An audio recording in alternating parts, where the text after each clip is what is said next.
मगाशी जसं आपल्याला आपल्या प्रमुख वक्त्यांनी सांगितलं की आज अशोक कुमार सिंगजींनी शेती समोरचं सगळ्यात मोठं संकट हे वातावरणातल्या बदलाचं संकट आहे।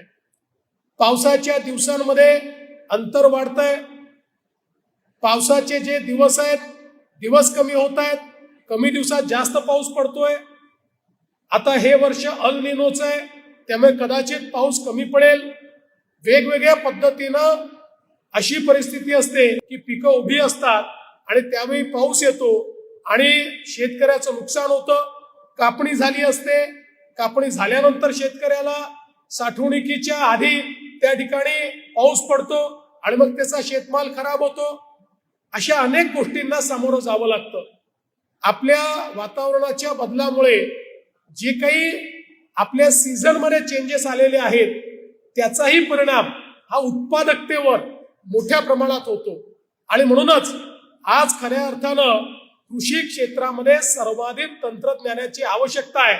आज बायोटेक्नॉलॉजीचा उपयोग करून नवीन प्रकारचे वाण जे वेगवेगळ्या प्रकारचे रेजिस्टंट आहेत, म्हणजे ज्यावेळी पावसाच्या 2 दिवसांमध्ये एक मोठा डिफरन्स पडतो आणि ज्यावेळेस पिकावर ताण पडतो त्या ताणाच्या दिवसातही पीक टिकलं पाहिजे अशा प्रकारचे वाण तयार करणं असेल, किंवा अचानक वातावरणाच्या बदलामुळे ज्यावेळेस थंडी वाढते किंवा गरमी वाढते किंवा आर्द्रता वाढते, ह्युमिडिटी वाढते, अशा वेगवेगळ्या पिकांवर त्याचा होणारा जो परिणाम आहे त्या परिणामाला रेजिस्ट करणारे, त्या परिणामाचा परिणाम न होऊ देणारे वाण आपल्याला कसे तयार करता येतील याचाही प्रयत्न करणं हे अत्यंत महत्वाचं आहे।